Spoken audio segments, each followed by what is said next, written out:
Assalamualaikum warahmatullahi wabarakatuh. Yang terhormat Bapak dan Ibu guru sekalian dan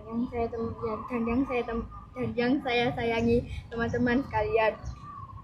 Alhamdulillahirabbil alamin wa bihi nasta'in ala umuri dunya waddin. Wassalatu wassalamu ala asyrofil anbiya'i wal mursalin sayyidina wa maulana Muhammadin wa ala alihi wa sahbihi ajmain, amma ba'du. Marilah kita panjatkan puja dan puji syukur kita atas kehadirat Allah Subhanahu wa taala, karena atas karunia-Nya kita dapat berkumpul pada hari ini dalam keadaan sehat walafiat. Yang kedua kalinya, salawat serta salam semoga selalu tercurah kepada Nabi besar Muhammad SAW. Teman-teman, pada kesempatan kali ini izinkan saya untuk berpidato keagamaan dengan judul Akhlak Mulia Cerminan Iman. Teman-teman, sebagai seorang muslim, kita tidak hanya diperintahkan untuk rajin beribadah seperti sholat, puasa, dan membaca Al-Quran, tetapi kita juga diperintahkan untuk memiliki akhlak yang mulia. Apa itu akhlak mulia? Akhlak mulia adalah sikap dan perilaku baik yang harus kita lakukan dalam kehidupan sehari-hari. Akhlak mulia menunjukkan seberapa kuat iman yang ada di dalam hati kita. Teman-teman, akhlak mulia dapat kita tunjukkan melalui perbuatan sederhana, contohnya berkata jujur, bersikap sopan, menghormati orang tua dan guru, serta membantu orang lain yang sedang kesusahan. Walaupun terlihat sederhana, perbuatan-perbuatan ini sangat besar nilainya di sisi Allah Subhanahu wa taala. Allah Subhanahu wa taala menjelaskan bahwa iman harus terlihat dalam perbuatan. Dalam Al-Quran, surah Al-Qalam ayat 4, Allah berfirman, Innallaha ya'muru bil adli wal ihsan wa qulu linnasi husna, yang artinya, dan sesungguhnya engkau benar-benar mengerti yang aku. Ayat ini menjelaskan bahwa Rasulullah SAW memiliki akhlak yang sangat mulia. Oleh karena itu, kita sebagai umatnya harus meneladani akhlak beliau dalam kehidupan sehari-hari. Teman-teman, akhlak mulia dapat kita tunjukkan melalui perbuatan sederhana, contohnya berkata jujur, bersikap sopan, menghormati orang tua dan guru, serta membantu orang lain yang sedang kesusahan. Allah Subhanahu wa taala memerintahkan kita untuk berkata dan berbuat baik kepada sesama. Kita harus menghormati guru, menyayangi teman, serta membantu orang lain yang sedang kesusahan. Dalam Al-Quran, surah An-Nahl ayat 90, Allah berfirman, Innallaha ya'muru bil adli wal ihsan, yang artinya sesungguhnya Allah menyuruh kamu berlaku adil dan berbuat kebaikan.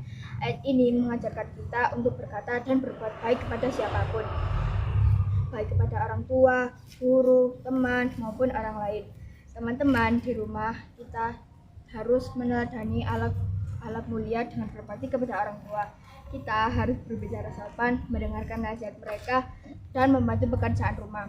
Ingatlah bahwa ridha Allah Subhanahu wa taala tergantung pada ridha orang tua. Di sekolah, akhlak mulia sangat penting untuk diterapkan.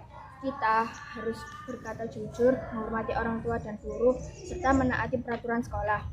Tidak mencontek, tidak berbohong, dan tidak membuli adalah contoh akhlak mulia yang mencerminkan iman yang kuat. Anak yang berakhlak mulia akan disukai oleh guru dan teman-temannya. Suasana sekolah pun akan lebih aman, nyaman, dan menyenangkan. Dalam Al-Quran, surah Al-Baqarah ayat 83, wa qulu linnasi husna, yang artinya, dan ucapkanlah kata-kata yang baik kepada semua manusia. Ayat ini mengajarkan kita untuk selalu menjaga lisan dan berkata baik. Perkataan yang baik dapat membuat hati orang lain senang dan hidup menjadi lebih damai. Sebaliknya, perkataan yang buruk dapat menyakiti hati orang lain dan menimbulkan dosa. Namun teman-teman, jaga akhlak mulia bukanlah hal yang mudah. Terkadang kita merasa marah, kesal, ataupun kecewa. Tetapi kita sebagai anak muslim yang beriman, kita harus belajar bersabar dan memaafkan. Jika kita berbuat salah, beranilah untuk mengakui kesalahan dan meminta maaf. Itu adalah tanda bahwa kita memiliki iman yang kuat.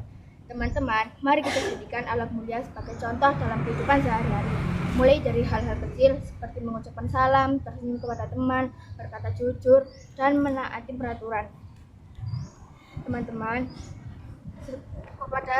jika kita berbuat salah, beranilah untuk mengakui kesalahan. Jika kita meneladani akhlak beliau sejak kecil, insya Allah kita akan tumbuh menjadi pribadi yang lebih baik dan bermanfaat. Semoga Allah Subhanahu wa taala selalu membimbing kita agar kita memiliki iman dan akhlak yang baik. Demikian pidato yang dapat saya sampaikan, kurang dan lebihnya mohon maaf. Wabillahi taufiq wal hidayah. Wassalamualaikum warahmatullahi wabarakatuh.